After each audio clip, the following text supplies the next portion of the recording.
Injury-wise, how did y'all come out recently?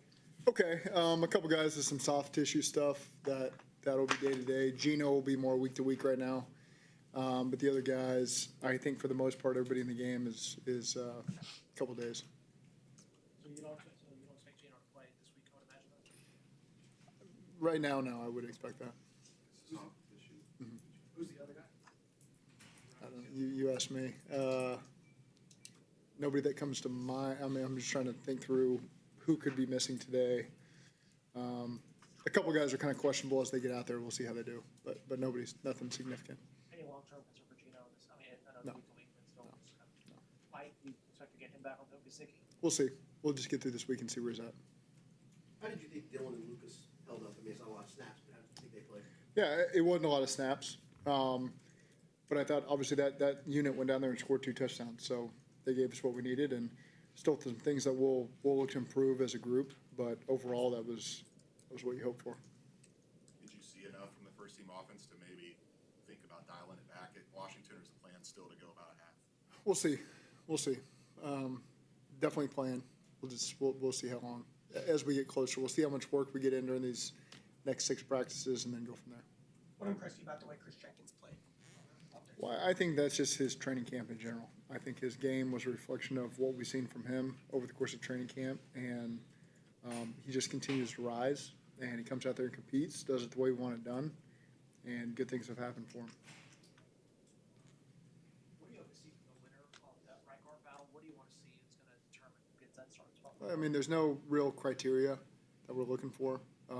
Just a decision we'll make at some point. That's not something we have to make today. So we've still got 6 practices left in our minds to really assess these guys. Well, in general, just when a guy's playing really well at that spot, what are some things that you really want to see from someone who plays that job at a high level? I mean, really good one-on-one pass protection, understanding where your help is, understanding how to help others, coming off the physicality in the run game, being detailed. Those are all the things I'd say.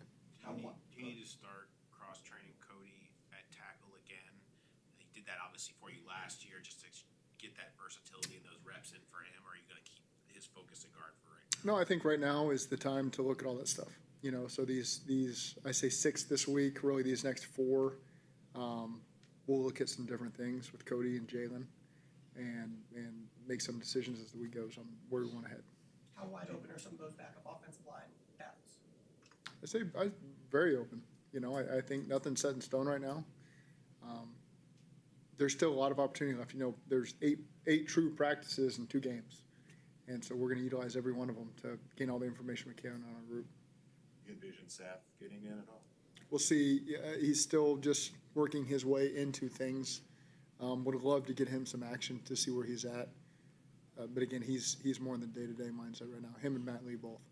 Seen Shamar on tape, and then do you think he might play more with the ones in one? I think, you know, we've still got, you know, a week and a half until that game, until that game. So we'll make decisions, but he's only getting better every rep that passes. So I think that opportunity is going to be there for him. Is it important for him to, in practice, to start working in with ones if you wanted to try to get him a little bit more reps with the next to those guys, or is that not as important? I think that'll happen over time. It's happened situationally, you know, with some of our rush packages. So, but I think this is the week where we can really start being flexible and moving guys around and taking a look at different pairings. Do you anticipate ramping things up with Dax a little bit more to see where he's at from a conditioning standpoint? Yeah, I think he was doing great, and so we pulled back a little bit right before the game. And now the hopes would be getting him through this week and make a decision on if we want him to play in the game or not. Overall, what are the biggest adjustments you want to see from the secondary going forward? Execution-wise. Yeah, I mean, we were just in a lot of one-on-one positions where we were a fingertip away a lot of times. And so continue to be competitive, continue to be detailed at the line of scrimmage.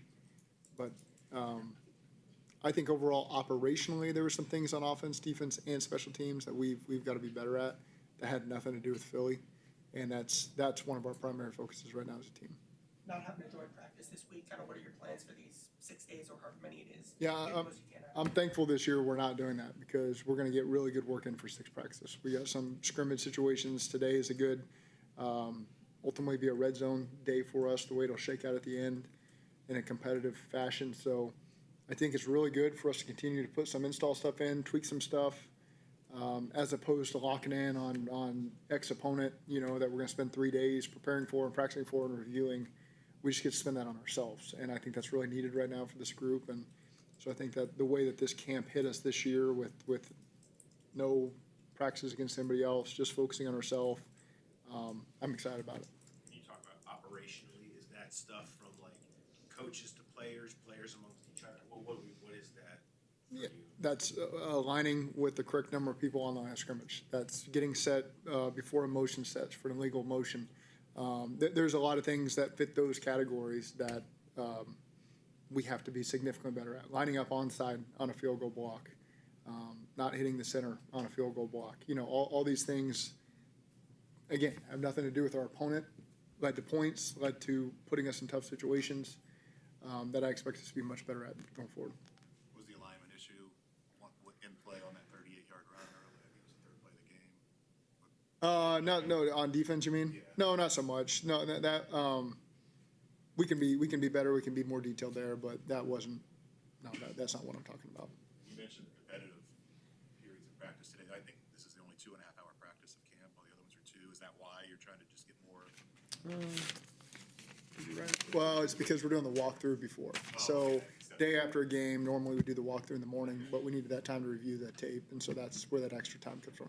The face didn't feel like a longer practice, but you point that out. Yeah, it's a longer walkthrough to start practice. So you said there's gonna be kind of more there's gonna be some scrimmage situations today, Mhm. like moving the ball. Red zone lockout. We've done that before here. We have a scoring system in place, and so that's one of the competitive periods we'll do today. So it's scoring counted all the overall team.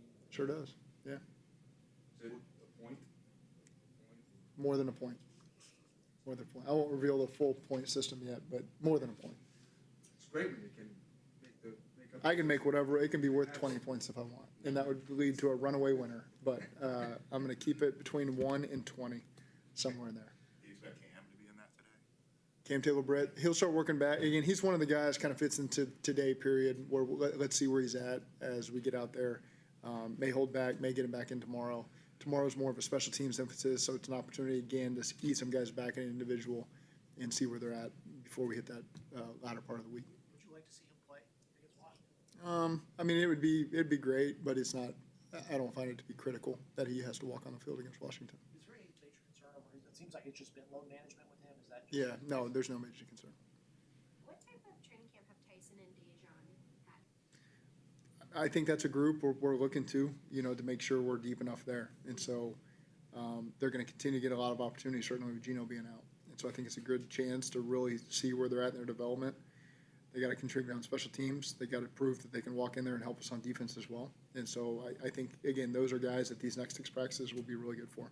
What's the part of Tyson's game do you think he can take that next step in terms of playing safety in that position? I think, you can't say the physicality portion of things because they don't get that opportunity all the time at practice. We don't tackle. So I think the next 2 games are really good to see those guys continue to play. Overall, the back end, you're always on the communication. You're always on the run fits. You're always on the coverage responsibilities. So those are things we just continue to see improvement from those guys. It seemed like Joe Giles Harris had a big game. Yeah. He was all over the field. You obviously liked him because you brought him in as a free agent. Yep. What about his game complements the 5? He's a smart player. He can play multiple spots. He's a veteran player, so he knows what it takes. He's played with good physicality. He's helped us in special teams. I think that there's a really good competition in that linebacker room. I'm really pleased with the direction all those guys are headed. You mentioned Joe. I've been pleased with what Joe's done for us in camp. How different is Chase Brown this year? I mean, it just seemed he was clearly Yeah. at another level the other night. Well, I think there's probably something to knowing you're the guy, you're the starter. You're going to get the bulk of the carries. Really not known for him going into last season because that's not how the season started for us. So I think there's an extra level of confidence. Now he's earned it, and so I think he certainly knows, hey, I've earned this, I'm capable. But there's that added extra element of confidence when we're telling you you're the guy and you're going to go do it, and we believe in him and he believes in himself.